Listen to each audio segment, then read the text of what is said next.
Yo, what's good, guys? Welcome back to the channel of Finance, man. You already know it's your boy. Let's to the EGO. So, guys, before we get any further into the video, for those who are new to this channel, guys, please do me and yourself a favor by hitting that subscribe button, guys, and obviously turning on the post notification bell so you can be notified whenever I drop a new video, guys. So, on today's video, guys, I just want us to discuss candlesticks. I want to show you the candlesticks that I usually use to confirm my trades, you understand me? And obviously by showing you the candlesticks, guys, I want you guys to understand the psychology behind the candlesticks, you understand me? So obviously now, guys, we're going to start with engulfing candlesticks. So obviously now you can see we have our bearish engulfing and our bullish engulfing. So let's just start with the bearish engulfing candlestick, you understand me? So a bearish engulfing candlestick basically, guys, is when price engulfs a bullish candlestick. As you can see here, guys, we have a bullish candlestick, and obviously this bullish candlestick, we have the opening right over here, right? We have the opening right over here, and we have the close of the candlestick. An engulfing candlestick, guys, the bearish engulfing candlestick has to close below the open of the previous bullish candlestick, guys. You understand? So usually, guys, when you find a bearish engulfing candlestick in an uptrend, it's a signal that price might actually just, reverse and start going down. And the psychology, guys, behind a bearish engulfing candlestick, as I've stated right over here, is that the market here, as you can see, was pushing price to the upside, right? And the buyers got taken out by the sellers as soon as the bearish candlestick closed below the open of the bullish candlestick. This is what I was discussing, guys, as I was saying that price has to close below the open of the bullish candlestick, right? The bearish candlestick has to close below the open of the bullish candlestick in order for us to classify this as a bearish engulfing candlestick. And guys, obviously I am going to show you examples of what I'm talking about on the live chart, right? But then now let's move on to the bullish engulfing candlestick. A bullish engulfing candlestick is just the same thing as the bearish engulfing candlestick, but opposite, guys. And usually with the bullish engulfing candlestick, guys, when you find it in a downtrend, this signals that price is obviously gonna go towards the upside. You understand me? So simply just like that, guys, the psychology behind it, it's the same thing as the bearish engulfing candlestick, but the opposite, right? Meaning that the market obviously now was pushing towards the downside, as I've indicated right over here, and the sellers got taken out by the buyers as soon as the bullish candlestick closed above the open, guys, of the previous bearish candlestick, of which the open was here, guys. You understand me? So as soon as this bullish candlestick closed above the open of this bearish candlestick, this classifies it as a bullish engulfing candlestick. You understand? So for those who doesn't understand, guys, I hope now we have clarity on bearish engulfing candlestick. And one thing I like about engulfing candlesticks, guys, the fact that they are not only reversal candlesticks, right, but they also confirm momentum, guys. Because look at these candlesticks. Like, imagine if you see a candlestick like this on a chart, guys. Like, this confirms momentum. You understand? So moving on, guys, we're just gonna go to our pin bars right now, guys. So we're just gonna start with a bearish pin bar candlestick. So let me just zoom in here so we can focus on the bearish engulfing candlestick. So a bearish pin bar candlestick, guys, is usually a rejection candlestick. So what happens here is that obviously price is moving towards the upside, and then with this candlestick, obviously when it opens, guys, right over here, you can see that price tried to push the markets towards the upside, but then got rejected and closed bearish. You understand me? So the psychology, guys, is just that the market obviously was trying to push price to the upside, and the buyers tried to push the market higher, but got rejected by the selling pressure, of which the selling pressure, guys, started once the market rejected here and closed bearish, right? So usually, guys, with this candlestick, I don't like to enter immediately after this candlestick, right? So usually what I do, I wait for another candlestick to present, right? I usually wait for another bearish candlestick to close in order for me to take obviously my trades right over here after the close of the candlestick. And obviously I might have my stop loss just above, guys, just above the bearish candlestick. You understand me? The bearish pin bar candlestick. So moving on, same thing with the bullish pin bar candlestick, guys. Obviously you can see that when price is pushing down with the bullish pin bar candlestick, the market obviously will try to push price towards the downside, but then at the end of the day, guys, it will reject, and then once it closes like this, we'll classify it as a what? As a pin bar, guys. And the psychology behind it is pretty simple. The market was pushing price towards the downside, and the sellers tried to push the market lower, but then got rejected, guys. As you can see here, price was trying to push the market lower, guys, but got rejected by the buying pressure and closed bullish, guys. And the same thing with the bearish engulfing candlestick. I have to wait for the next bullish candlestick in order for me to do what? In order for me to take my buying trades to go to the upside. You understand me? So that's just the psychology behind it, guys.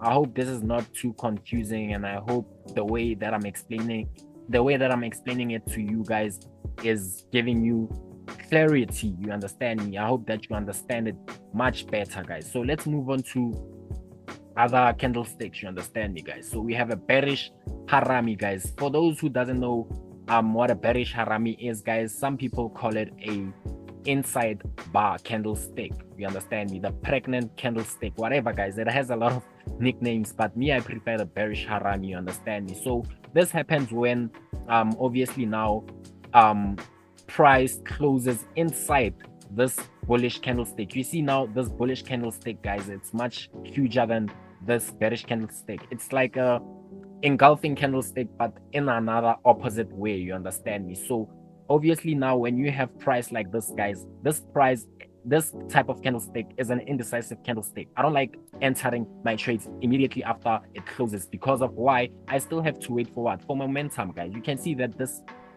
bullish candlestick, guys, it's heavy momentum. You understand me? And this bearish candlestick compared to this, it's nothing. You understand me? So what I usually do, I usually wait for another bearish candlestick, and not just the bearish candlestick, but that bearish candlestick has to close at least below our bullish candlestick. You understand me? And then from there, guys, that's when I usually take my trades and put my stop loss obviously above. You understand me? The psychology behind it is pretty simple. I just explained it.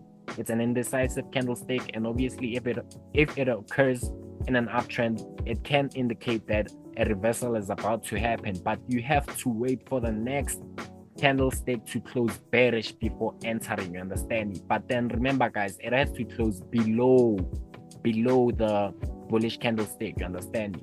So same thing with a bullish harami candlestick, guys. Same thing with the bullish harami candlestick. The bearish candlestick is obviously longer, guys. It's obviously bigger than the bullish candlestick, hence why we call it an inside bar, because it's inside this candlestick. As you can see, guys, it's inside it. And obviously, guys, in order for me to take my trades to confirm it, I have to wait for what? For another bullish candlestick, guys, to obviously close above our previous bearish candlestick. You understand me? So I hope, guys, like I hope I'm not confusing you or anything like that. I hope you understand the psychology behind these candlesticks so far, guys. As you can see, like as I've said, guys, it's an indecisive candlestick, and obviously it occurs in a downtrend. If it occurs in a downtrend, it can be a reversal, but you obviously have to wait for the next candlestick to close obviously bullish. You understand me? And it has to obviously now engulf this bearish candlestick in order for you to take your trades, and obviously you can put your stop losses behind, below the bullish candlestick. You understand? So moving on, guys, we also have a doji candlestick, guys. A doji candlestick, this is the most simplest one, guys. It's an indecisive candlestick. It opens where it closes, right? It opens where it closes. This is why we call it an indecisive candlestick. Whenever price is moving towards the upside just like that, and then you find a doji, price is still deciding whether or not it should continue or it should reverse. That's why you have to wait for what? If it's moving up and then you find a doji, you have to wait for a bearish candlestick to occur, right? In order for you to take your selling opportunities. Hence why I say the psychology behind it, it's an indecisive candlestick. No one is in control. Either the bullish or the bearish, no one is in control, right? So if it occurs in a downtrend and a bullish candle follows, it can be an indication that a reversal might happen. And same can be said in an uptrend and a bearish candle follows, then it can be an indication that a reversal might happen. So you see, guys, if price is moving up and we have a doji, all we have to do is obviously, if all you have to do is obviously wait for a bearish candlestick before you can take your trades. But then remember, guys, never use candlesticks alone to take a trade. Obviously, you have to use other confluences like support and resistance, trend lines, whatever the case may be, right? But then the whole point is just for you to understand these candlesticks and the psychology behind them. You understand? So moving on, guys, we have an evening star candlestick. For me, guys, an evening star candlestick and a morning star candlestick is the same thing as the bearish harami and the bullish harami. The only difference is that this candlestick, you see the small candlestick, guys, it's the only difference. So for an evening candlestick to happen, guys, we have to have a bullish candlestick and we have to have a small bearish or bullish candlestick. This candlestick, guys, it can be bullish or it can be bearish or it can be a doji. And then after that, guys, we have to have a bearish candlestick that's the same size or at least halfway, guys, of this bullish candlestick. So obviously the psychology behind it is the market here, as you can see, was pushing up, and then the buyers were still in control, as you can see with the bullish candlestick. Then price slowed down momentum, guys. This is when this small candlestick occurs, right? Price obviously slowed down momentum, and then with a bearish candlestick coming up after this obviously small candlestick, it has to be at least the same size of the bullish candlestick in order for us to confirm that obviously this is a evening star candlestick. And obviously, with that being said, guys, you can enter your trades immediately after the bearish candlestick, after the small candlestick. You understand me? And remember, guys, this small candlestick, it can be a bullish or a bearish candlestick or a doji, doesn't matter, but it has to be a small candlestick in order for us to obviously identify it as an evening star candlestick. You understand me? Same can be said with the morning star candlestick, guys. As you can see, price here was pushing towards the downside. We have a bearish candlestick, and here we have a bearish candlestick again, guys, but then it's small. And remember, guys, it can be either a bearish or a bullish or a doji. You understand me? But it has to be small. And then after that, guys, we have to have a bullish candlestick. It has to be at least about the same size, guys, as the bearish candlestick in order for us to classify it as a morning star. And usually, if you find this one, guys, it can be an indication that price is gonna reverse. You understand me? So yeah, man, that's the theoretical part of it. That's the theory part of it. You understand me? So let's just jump into the charts, guys, so I can show you examples, guys, of what I'm talking about. So firstly, guys, we're just gonna start with with the bearish engulfing candlestick, right? So if we were to use obviously market structure trend lines, right? Let's say this is obviously market structure, our first touch here. We have our first touch here, second touch here, and obviously we have our third touch here. On our third touch, guys, you see we have a what? We have a bearish engulfing candlestick right over here, guys, simply just like that. And what happened obviously after the bearish engulfing candlestick? Price literally melted, as you can see, and you can have your stop loss just right above there, and then your TP, guys, you can obviously target whatever you want to target. But me, guys, I always go for the lows, guys, the nearest lows or the nearest highs. You understand me? So with the bearish engulfing candlestick, this is how I want you guys to understand it. Same thing with here, guys. As you can see, whenever you have this bearish engulfing candlestick, price was moving up here. We have a bearish engulfing candlestick, and if you were to take your trades here, you see, guys, you would have bagged. Simply why? Simply because you understand the psychology behind a bearish engulfing candlestick. You understand me? But then obviously you have to use it with other confluences. And remember, guys, never go against a trend. You understand me? Never ever go against the trend.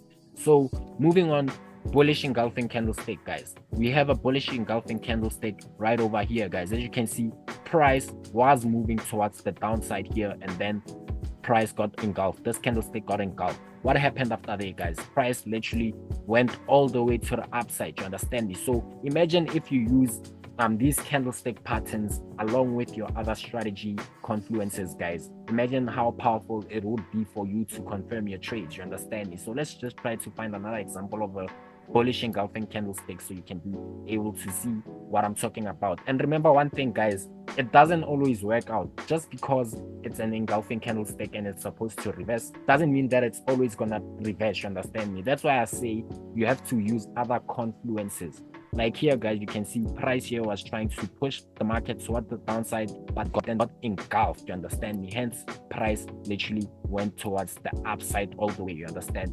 So you just have to find a way to use the strategy, guys, this patterns with your strategy, guys, no matter whether you're using SMC or whatever strategy you're using, guys. Me, I just simply use pure price action, guys. I use support and resistance, trend lines to confirm my trades. But anyways, guys, moving on, let's just try to find other candlesticks, guys, like pin bars, you understand me? So with pin bars, guys, mostly, like, I don't prefer trading pin bars, honestly speaking, simply because I have a bad history with pin bars, you understand me? But if we just try to find pin bars, I don't know, this network seems to be slow, but okay, yeah. If we try to find pin bars, guys, you can see that here, guys, we have a nice bearish pin bar candlestick, right? Here we have a nice bearish pin bar candlestick, right? So price, as you can see, guys, price here was trying to push the markets towards the upside, and then what happened, guys? We had a bearish engulfing, a bearish pin bar candlestick, guys, and then obviously I told you guys what I usually do with pin bars. I usually wait for another bearish candlestick to confirm what? To confirm momentum, you understand me? And that's when I'd enter my trades to go to the downside, you understand me? But then remember, guys, you have to use other confluences too. You can't use pin bars only, guys. Same thing happened here, guys. You can see that price here was moving towards the upside. We had a pin bar, and obviously now we had another bearish candlestick. You could have entered here. Price could have taken you out. It's okay. It happens sometimes, you understand me? But what happened again? Price gave us another pin bar, gave us another candlestick, bearish candlestick, and you could have found entries going to the downside, you understand me? But then remember, guys, always use other confluences too, guys. Never use these candlesticks alone. Same can be said with the bullish pin bar candlestick. As you can see here, guys, price was pushing towards the downside right over here. Then what happened? We had a pin bar candlestick right over here, guys. And remember what I say, I usually wait for another bullish candlestick before I can enter. And if you would have probably used your other strategy to confirm here, other confluences like maybe support and resistance, if maybe you could have found support and resistance right over here, you see, you could have bagged, guys. You could have made up a lot of money. Candlestick patterns, guys. So moving on, guys, it's a inside bar. Yes, it's an inside bar, right? So with inside bars, guys, this is an indecisive candlestick. Remember, you have to wait for another bearish candlestick to confirm, right? So we're gonna start obviously with what? A bearish harami, guys, a bearish harami. So you can see that here price was trending up, right? If we just zoom it a bit, you can see that here price was trending up, right? And then what happened? This long candlestick, guys, you see that it's bigger than this bearish candlestick, hence why we call it an inside bar. So when this occurs, guys, obviously it signals to us that a reversal might happen. You just have to wait for what? For another bearish candlestick to present, and then that's when you can find your what? Your entry points, guys. Then you can put your stop loss probably somewhere around there, or maybe halfway, guys. Maybe halfway, you understand? Maybe not enter immediately, just wait for price to, push at least up until halfway of the candlestick, and then you can find a proper risk to reward, and then you see you would have bagged just easily like that, just because you understand the psychology behind these candlesticks, guys. Like, just simply because you understand the psychology behind these candlesticks, you understand? So same thing can be said with here, guys. You can see price here was trending down, and then obviously if we zoom a bit, you can see that this bearish candlestick right over here, guys, it's obviously bigger than the bullish candlestick, you understand me? Hence why we call it an inside bar. But then this is a bullish inside bar, which is a reversal for buys, you understand me? So what you have to wait for is simply wait for price to give us another bullish candlestick. Then with that being said, you can find your entries right over there, with your stop loss being right below your inside bar candlestick, and obviously your TP, guys. You can target however way you want to target, but me, I usually target highs, guys, you understand me? I usually target highs and lows. So my TP would have been somewhere around here, which would have gave me around 5%, guys, which is a lot, like literally, guys. Then now we're gonna look for doji, guys. Doji candlestick, guys, it's kind of rare to find doji candlesticks, you understand me? Me, sometimes I even use these type of candlesticks as dojis, but then this candlestick, this is a spinning bottom candlestick, you understand me? But it acts the same as a doji candlesticks. So with doji candlesticks, guys, it's kind of rare to find it. This is a doji candlestick, guys. You can see that here price obviously was trying to move the market towards the downside, and then we had a doji candlestick. So price was still deciding here whether it should continue going down or it should just go up. So what do we have to wait for? We have to wait for obviously a candlestick, another candlestick to present.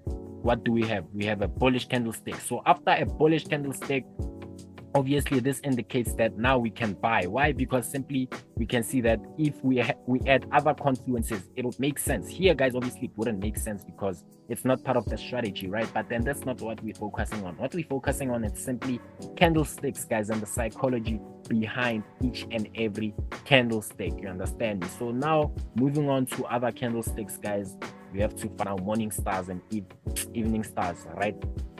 So let's see if we can try to find those type of candlesticks. Okay, here I see something, guys. Here I see something, right? So here, guys, you can see that we have a bullish candlestick, we have a small candlestick, we have a bearish candlestick. This bearish candlestick is not the same size as this one, but it's still big, right? So obviously with that being said, guys, here we could have found an entry and then stop loss being right over there, which would have been, you would have been safe, right? And then obviously your TPs, guys, you can see you can target your lows or however way you target. But then as long as you understand the psychology behind these candlesticks and how they behave whenever they present, you understand me? So just try to back test these things, guys. Let's just try to find a morning star candlestick. Okay, lovely. I see a nice morning star candlestick right over here.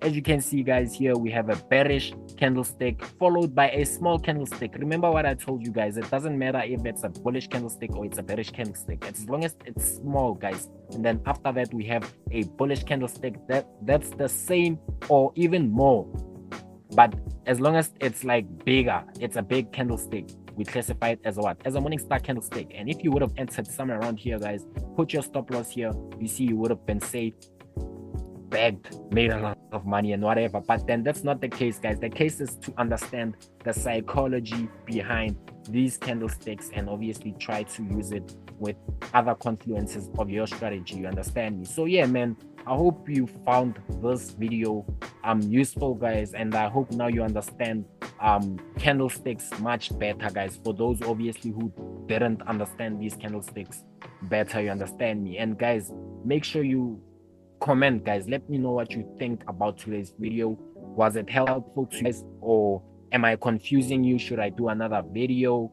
You understand me? Just let me know, guys. Engage. Let me know what you think about today's video. And obviously if you found this video useful, guys, please leave a subscribe there if you're new to this channel, and obviously like this video, guys, and share this video with people who you think might need this knowledge. You understand me? Like beginner traders and stuff like that. And obviously, guys, turn on the post notification bell so you can be notified whenever I drop a new video, guys. Otherwise, I will see you till the next one, guys. Yes, sir.